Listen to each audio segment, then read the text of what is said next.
Welcome to the last episode of 2025, A Year in Review. Over the past year, this show has featured conversations with incredible physical education teachers who were so generous in sharing their time, resources, and expertise with listeners from around the world. Each guest brought a unique perspective, practical ideas that could be implemented in your gyms right away, and reminded us of the impact that we can have on students when we stay grounded in best practice.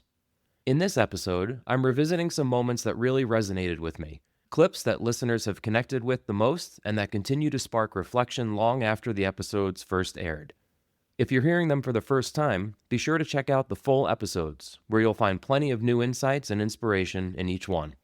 This first clip is a moment from episode 18 with Austin Olson and Caitlin Scoville. They remind us that student choice helps kids feel confident and excited to show what they are learning. I know that providing students with choices in your PE class is important to both of you. Can you share why it's important and what some of the benefits are? I think one of the most important things is students want that autonomy. They want to feel in control, especially when they're getting to that junior high level. They're going through all sorts of changes and they really want to be able to feel success and see different areas of success. So when they are trying new things, they want to have that confidence. So they also want a little bit of choice with that. Jordan Manley came to Iowa a few years ago and he did a presentation and included things about choosing your own challenge and providing students with different levels so they could kind of choose where they're at. And that was kind of a game changer for me. And I've started incorporating more of that into each lesson. So then the students can find success where they're at. And then if they want, they can level up if they want to continue practicing where they're currently at. Because once they see all of that success, then they're more willing to put forth more effort into new ideas. I just think student choice is so important. We want to get these kids excited to be at school. I have an eighth grade daughter, and I know she doesn't like going to school that much, and she definitely does not like her PE class. So I think anything that we could do in giving students a choice really does help motivate them to want to come to our class. And I think alongside that is, we need to make sure we have clear rubrics when there's a choice so they know what is expected of them. And something that helps me out with the students is I like to show them examples of student work so they kind of have an idea of what is expected from them. So one of the times where I talk about student choice, I do a sleep unit and we do it on 5 Mondays. We're on a block schedule. So every Monday we meet up for about 35 minutes and we're doing a sleep unit. And at the end of that sleep unit, the student choices, like their task is, the rubric is you have to educate someone. It could either be like a teenager parent or it could be a teenager. Like, what did you learn from our sleep unit that is relevant to them to kind of help try to promote sleep, And so then they could do like podcast, TV commercials. I had a student this year do a rap video, which was freaking amazing. And I loved it. And then I had a girl last year. She's really good at drawing and she drew like a comic strip. And I asked her how long it took her to do it. And she said it took her 3 hours. I'm like, 3 hours? But that is just something that she loves to do. And so it was kind of cool where she was able to show me like her amazing art skills while completing a project in class. So I think anytime you could give like students choice, it's a huge win. Along with discussing the benefits of giving students choices in PE, Caitlin and Austin also share motivational strategies for middle school students and ideas for weaving standards-based social skills into lessons to boost engagement and student learning. It's a great episode, so if you haven't listened to episode 18 yet, definitely check it out. The theme of student choice shows up again in one of the most downloaded episodes of the show, episode 28 with Reese Meredith. In this next clip, Reese explains how taking time to co-create class agreements at the beginning of the year gives students agency and builds a foundation for positive relationships and behavior all year long. At the start of the school year, you take the time to co-create class agreements with your students. That approach kind of sets the tone of a shared ownership throughout the course of the year. Can you walk me and listeners through how you introduce this process with students and why you think it has such a positive and lasting impact throughout the year? Yeah, certainly. So also my background is I was originally a homeroom teacher as well before moving into solely teaching PE. And this is something that I've done with every class that I've ever had. And I feel that this could transfer to any class, any single subject teacher could do this to help them build the relationships with their students, especially at the start of the year.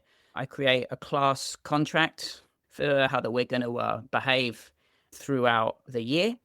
And it's giving the students the voice. So everything that the students do and say comes from them. And so how we're going to behave with each other is their voice, their choice, and it really gives them the ownership of their learning.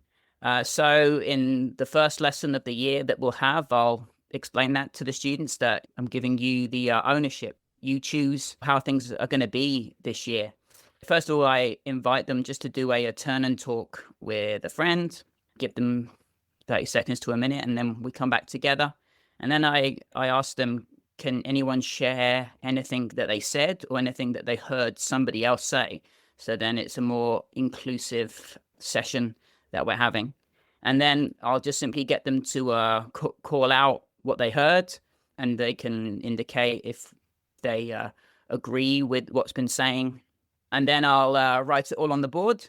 And then with the wonders of technology now, I'll just take a picture of it on my phone and then come back to it later. So in the next lesson, when they've created all of the things that they want to have in the lessons, I've written it all up in positive language and positive context. And I've put pictures with it to help our EAL students. I display it and say, hey, this is what we said last time. How do you feel about this? Now you've had a couple of days to reflect on it. What do you think? And if they want to add anything, or if they want to reword it, or if they want to change something or take it away, then we do it then. And then we make a commitment to it, and students and teachers sign it.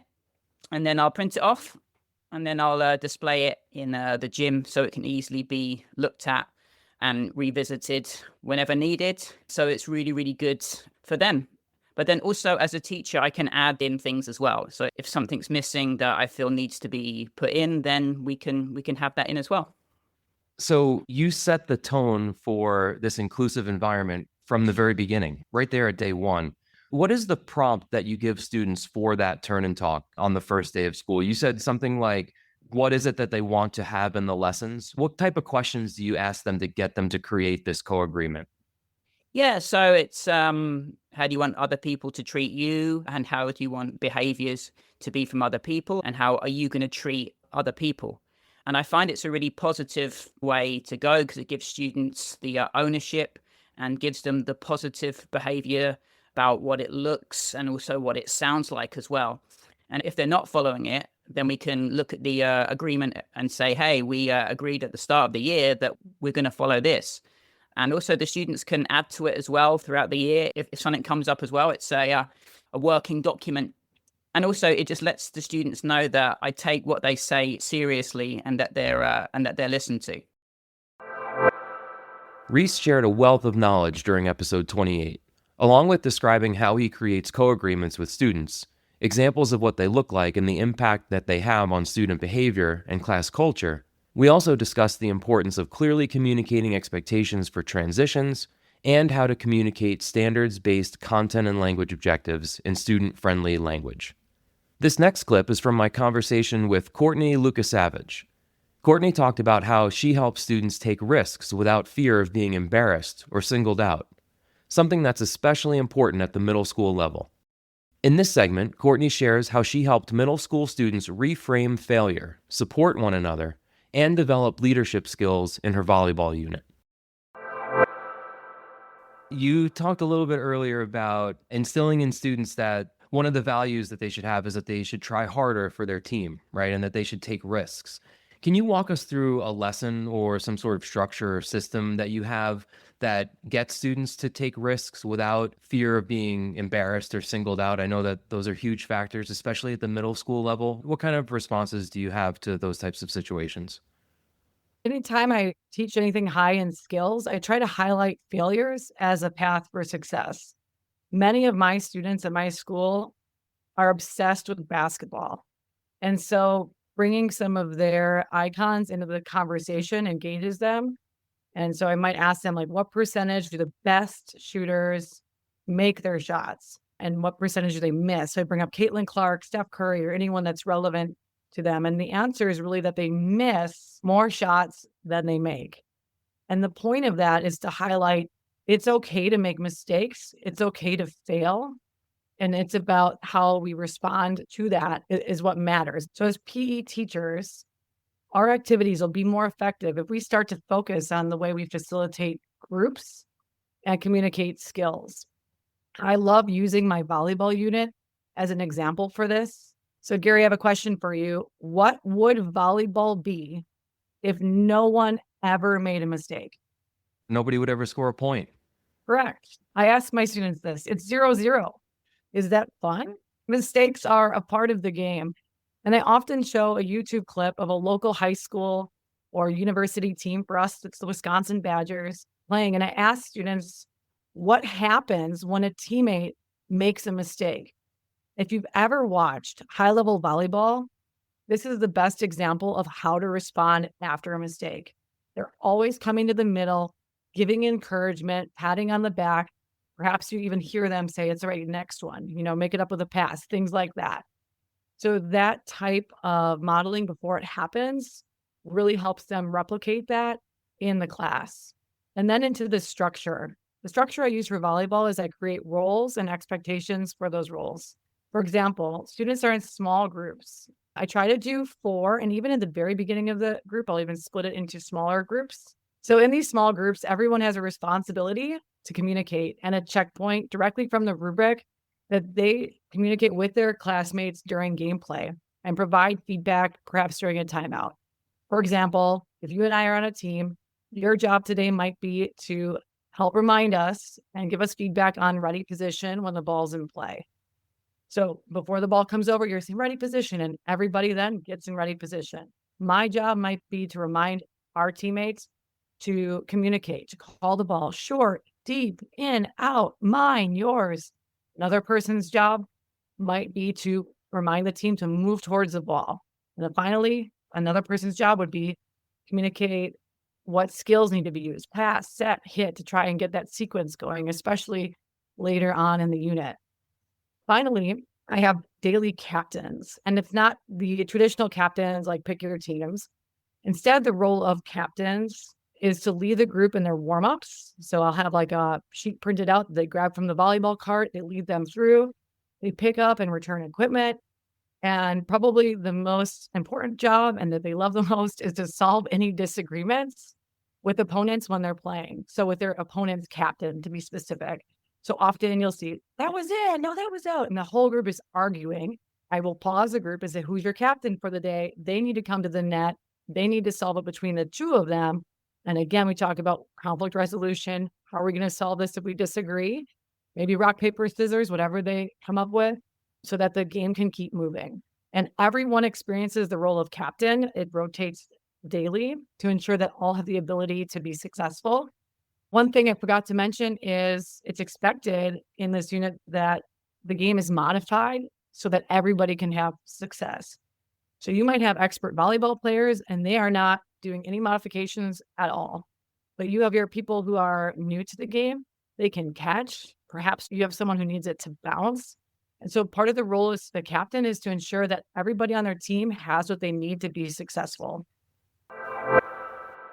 In episode 29, Courtney shared thoughtful ideas about being intentional about the culture we create in our gyms. It's a must listen for teachers who want all students to feel a sense of belonging and purpose in their PE programs. Switching gears a bit, the next clip comes from one of the episodes I learned the most from. In episode 20, Brad Hunter shares what high-quality differentiation looks like in adapted PE and how to make physical education accessible for every student. We're going to get into what some best practices are in adapted PE, and I think that one of the biggest challenges in any PE setting is ensuring that every student can fully participate and be successful. I know that adapted PE teachers develop so many creative and effective ways to make activities and learning accessible for all students. Can you share some of your go-to strategies for making physical activity accessible for students with diverse abilities?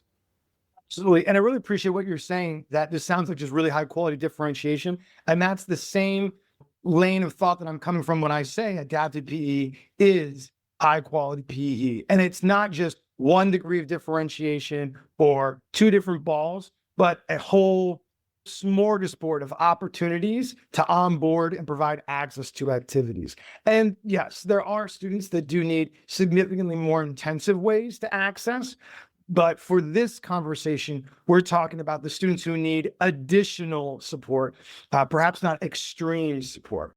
The most important things are the ways that you facilitate your class, your lesson, and the learning environment, more so than having any specialized piece of equipment.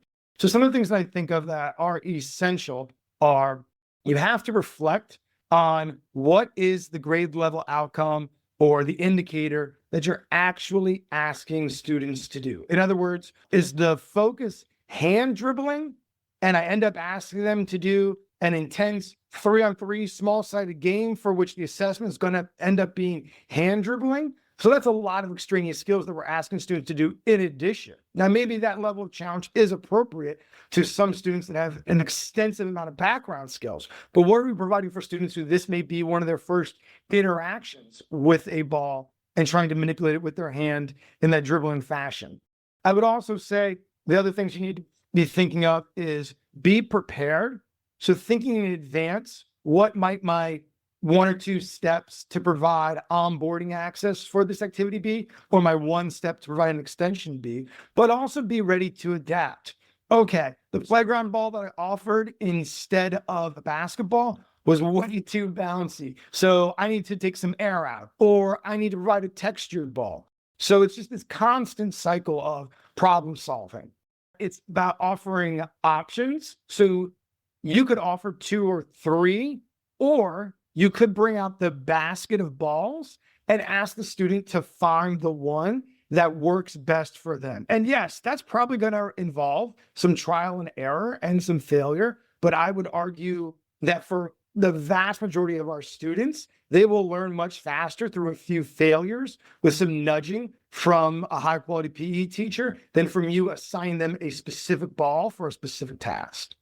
I would also recommend visuals. So we have a tendency to say a lot of what to do, and that is really helpful for a very narrow, specific type of learner that can take verbal directions, hold on to them, refer back to them, and follow them to the letter. So the more visuals we can offer, and when I say visuals, I don't necessarily mean you have to have GIFs all over your space showing the skill or sequence pictures. Those things would be wonderful, but maybe it's as simple as I'm going to put some blue painter's tape down for where I want you to start and where I want you to finish. Or perhaps I'm going to put a really distinct cone that you can't miss. So that's where you know that you should always be coming back to when the ball's not in your hands, for example. And also thinking about scaffolding of the activities. So maybe I do need to start with the balloon, but that doesn't mean I need to stay at that balloon level for this manipulative skill forever. So what's my next step? Do you have a thicker, more dense balloon that would provide increased challenge? Do you have a beach ball that I could use? Or am I then expected to go straight to a regulation volleyball, which is a huge ask of students along their growth journey? So thinking about how we're scaffolding. And then the last thing I would say is when you have students working on skills, whatever it may be, let's try to really focus on having those skills perform for time and not repetitions. So if everyone is working on this skill for 5 minutes, some might perform it 27 times, some might perform it 4 times, and that's okay. But the last thing we want to do is have this group of students that is not being challenged because they're finished doing their 20 repetitions super fast and are waiting, and the students that 20 repetitions takes a very long time for, and then that can create group dynamic issues. So again, thinking about how can I have students work for time instead of a certain number of repetitions. Brad is a true expert in the discipline of adapted physical education, and it was an honor to have him as my first guest focused on APE. I'm also excited to share that several more incredible adapted PE teachers will be joining the show in the coming months. Have you ever thought about adding yoga to your PE curriculum? In episode 24, Kristen Santos shared how she made yoga an integral part of her teaching. I'd love to hear about how you approach incorporating yoga into your PE classes and still ensure that there are standards aligned to it and that it's not just like a break or an activity that kids do at the end of class for the last 5 minutes to cool down. And I know that it can be valuable in those contexts, but since you wrote an entire curriculum on it and we're talking about basing entire lessons and a unit on it, I want to make sure that we're able to specifically align standards to the objectives that you have for those lessons. So feel free to share any standard or any example that you would like to share. I'm also wondering if maybe we could both talk about how we incorporate standards-based social skills into yoga lessons as well at some point. So, Gary, the way I approach teaching yoga in a PE setting is come in, play a game, and then settle down on the mats. The academic teachers want the kids to come in and run around and get their energy out. This is what they like to say. And they don't want to come to the gym and be quiet with the lights down and be on the mat and be silent for 45 minutes. So it's a mix. Students need that release during the day, and PE needs to give that to them. Yoga does not equal easy. Students with ADHD sometimes will say to me, "Oh, I can't do yoga because I have ADHD." And I think the students with ADHD benefit perhaps the most from a good yoga practice because they're always throttling at this higher level. And then after they run around the gym and then they get some mat time, it helps them to kind of settle into their bodies. So in my opinion, the kids with ADHD should be practicing yoga even more, especially the breathing. Yoga aligns nicely with the new Shape America standards, development of a variety of motor skills. So students learn how to practice balancing through yoga. Standard 2, apply knowledge related to movement and fitness concepts. So yoga is a perfect way to teach fitness and the difference between muscular strength and flexibility. Standard 3, develop social skills through movement. I have a great lesson that I like to do with my 6th graders where they pair up with breath buddies. So it's kind of like a clock buddy, and I have a little worksheet for them. So they go around and they find 6 different partners. So then when I call out that breath, so Gary, if you're my buzzing breath and I'm yours, when the teacher calls out buzzing breath, I go and I find you, and then I project up on my screen partner poses. So then you and I try to do, the double down dog, right? And then when the teacher calls out volcano breath, I find my volcano breath partner. And then the pose is double boat. So my partner and I hold hands and we put our feet in the air and our feet connect and we're holding a double boat. They're developing social skills through movement and they're having fun and they're trying to figure out how to cooperate together and communicate and use those skills. And then standard 4, develop personal skills. Gosh, yoga is just the best for that. Identify personal benefits in movement and choose to engage in physical activity. As we said before, we want our students to be lifelong learners and competent movers. Students can practice yoga anywhere, anytime. There are apps, there are online videos. You can do it in person. You can do it on your own. It's just breathing and moving. It's a great way to teach locomotor skills and balance. Unfortunately, the only time the word yoga is mentioned in the new SHAPE standards is for grades 9 to 12 in standard 4. So this goes back to what we talked about previously. If you want your students to do something that we know is good for them, then we should introduce yoga when they're younger, not just when they're in high school. In the rest of episode 24, Kristen shared what inspired her passion for yoga and the ways it can transform classroom culture into something more positive and inclusive.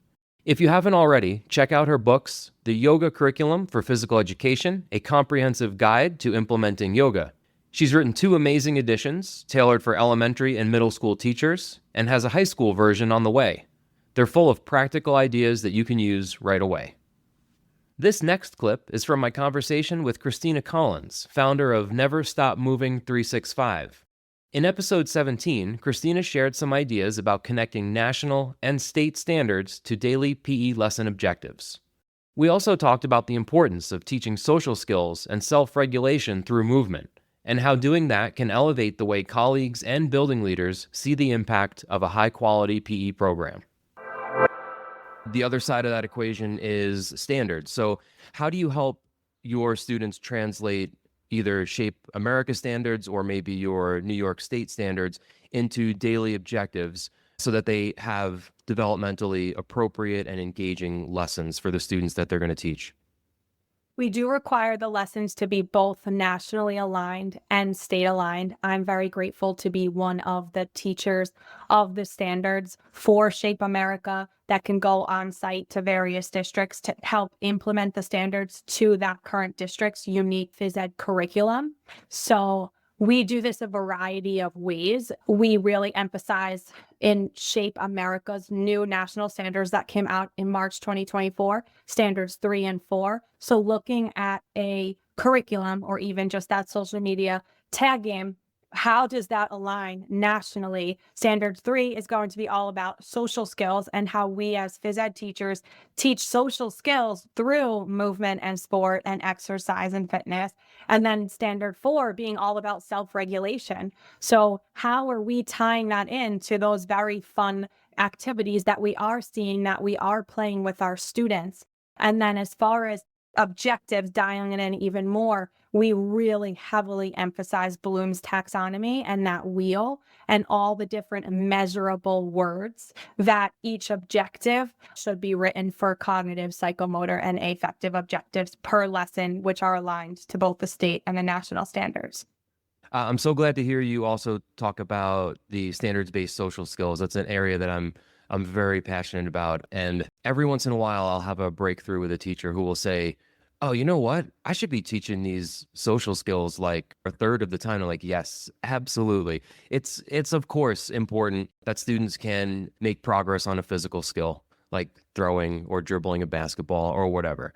It's just so much more impactful when a student can walk away from a PE class having learned a skill like I can win in a socially acceptable way, or I can respond appropriately if I'm not successful in a game. Not only is that what students, I think, across the country need the most, it also helps legitimize a PE program. So when a building leader hears students come out of PE talking about how they just learned one of our super valuable social skills, I think it gives those people who make really important decisions about PE programs in schools, it gives them a different perspective on what is involved in PE these days. It's not just physical skills. There's a lot more to it. I agree. And I'm constantly telling our students that when you're by the copy machine or you're in that faculty room for lunch, listen to what that other teachers are complaining about. They're complaining that these students need self-regulation skills and social skills. So you need to be tying in, you need to be a commercial for your high quality phys ed program. You're tying in the value that you bring to your school community because you emphasize that in every single activity, sports skill theme, what have you. The teachers are not complaining that a child doesn't know how to dribble a ball. So make sure you're emphasizing your contribution to educating the whole child. I love it. I mean, show the impact that a high quality PE program can have on not just what's going on in the gym, but in the school and in the community itself. The only thing I'll add to that too is that I think PE teachers should be really proud to lean on these standards-based social skills because as far as I know, we're the only content that has standards based on them. So, if you're a general ed teacher and you're being tasked with incorporating some sort of social emotional learning, you're taking time away from your math instruction or your literacy instruction. And I'm not saying that that's a bad thing. Like I said, students need it. But in the PE space, you can just make that your content. You can still play any activities that you want with students, and you can weave in standards-based social skill objectives and questions along with it. Thinking back on the young adults that you teach, what are some essential pedagogical concepts that you find that they struggle with, and what strategies do you have to help them make progress in those areas? Gary, think back to your early days. It's behavior management. When you come out from your degree and you are so green, it's really the pedagogical concepts around behavior management that our teachers struggle with because they don't just have to wait till that one annual state conference or national conference to get new activities. They do have access to a lot of new activities constantly at their fingertips because we have amazing professionals in our field who share.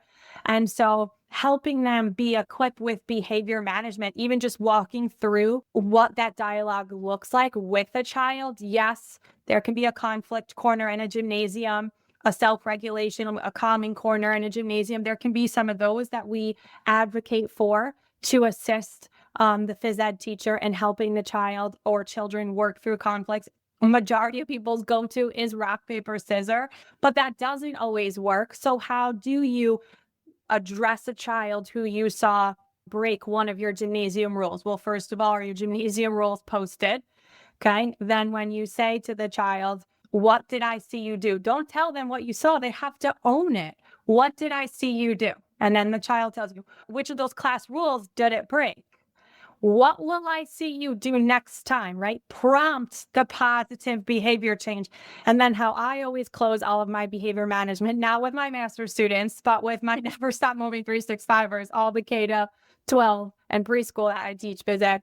I always say, of course you will, because I believe in you. And their echo back is, I believe in me. So anytime I say, I believe in you, they respond back, I believe in me. So that we address what they did.